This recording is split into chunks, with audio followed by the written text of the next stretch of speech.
Popular in the early 1900s, Charles Kellogg was a naturalist come showman with an extraordinary talent. Not only could he sing like a bird, but he could also supposedly extinguish a sensitive flame with his voice. But when the Mythbusters tried to replicate this feat, they failed to douse anything. But in case the 100-year-old recording they used was of insufficient quality, they've now called in the big guns. Hey, Roger. Hey. How you doing? Good to see you. Come to help us do some detective work? Yeah. Sound engineer Roger has brought a tone generator to replicate the full vocal range of Kellogg's bird voice. In Kellogg's day, this was the way that you generated a precise frequency. This is what they used to tune pianos and other things, I believe. Not that I've ever done it, but these days we have things called tone generators, and so we'll be able to get any frequency that we want within any conceivable range. But before getting into a frequency frenzy, let's get a few things straight. Sound is vibrations traveling through the air in waves. Its frequency is a measure of how many times the sound wave vibrates in 1 second. The higher the frequency, the higher the pitch. Kellogg's bird voice could supposedly reach a barely audible frequency of 14,000 hertz, something that the tone generator can match. I'd love to sweep all the way up through and into the inaudible range, because again, we keep on seeing in all the material Kellogg said that he thought it was the high frequency that affected the flame more than low frequency. Roger cuts straight to the chase and tunes into 14,000 hertz, but the flame keeps burning bright. So, we're down? So the team decides to change tactic and lower the frequency, and what do you know? Hey! What was that at? At 166 hertz, the opposite end of the spectrum to Kellogg, and the sensitive flame does go silent. But Adam's not entirely satisfied. This is a rig that utilizes fire, it's true, but I can put this fire out by doing that. That's the rig failing to maintain a fire. That's not a fire being extinguished. And I think that's a really key difference. What I'd like to do now that I've got all this equipment set up is just put a candle in front of the speaker and see what kind of responses I get out of it. It's an ordinary household candle, about as simple as fire can get, and unlike the sensitive flame, has no special trappings to make it reactive to sound. Ready? What? Yeah. They start with high frequencies, but get nowhere fast. No appreciable effect on the flame at all. It's not until they lower the tone that they get the result they're after.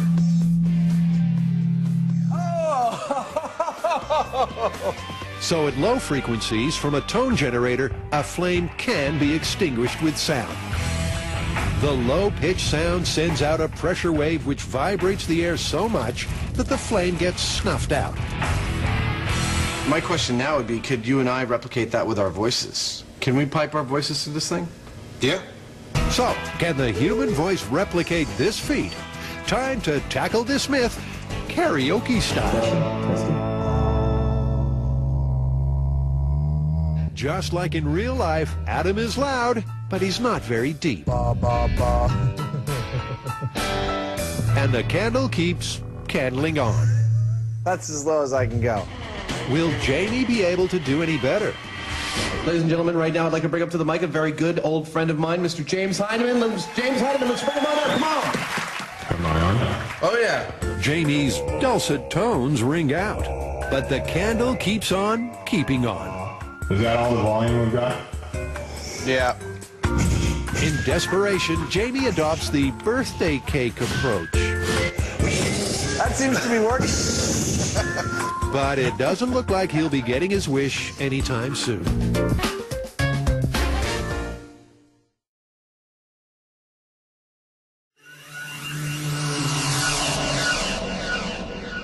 Jamie and Adam are trying to overturn conventional firefighting techniques by putting out fires with the human voice.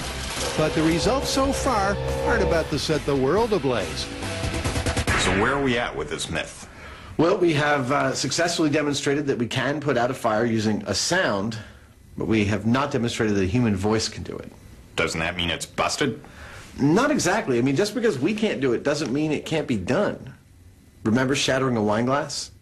When Adam and Jamie tried to shatter a wine glass with their unamplified voices, they got nowhere fast.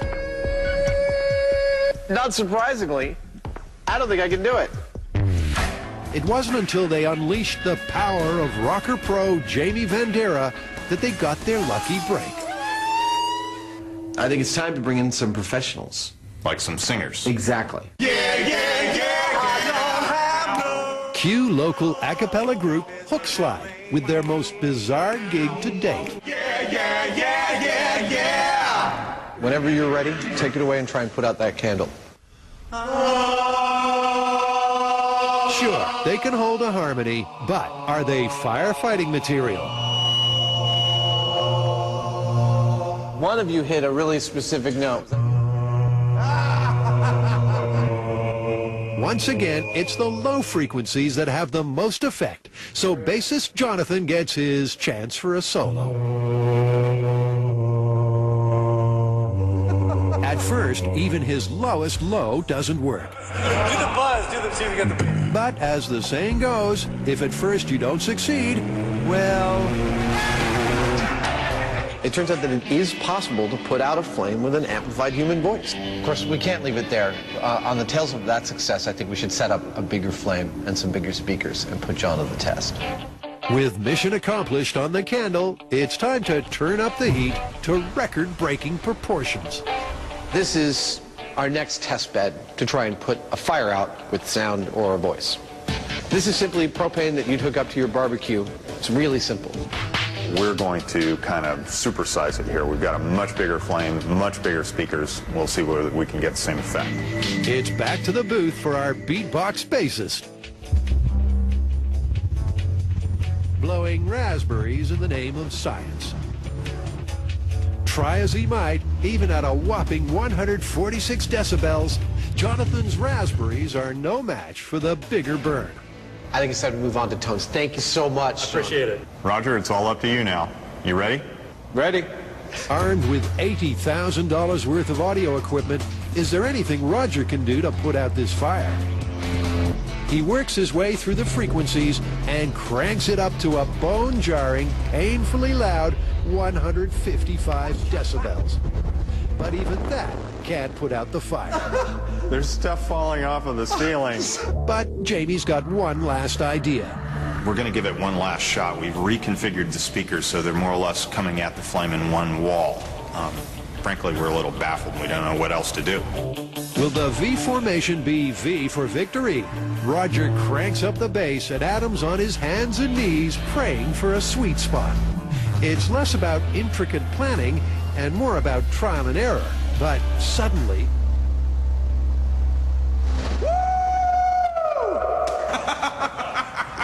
Oh, my God. It's a red-letter day for science, because at 55 hertz and a room-shaking 149 decibels, they've achieved a world first. No one has ever put out a fire of this size with sound until now. This is yet another in a long line of cases in which I completely didn't expect the result we got at the very end of the day.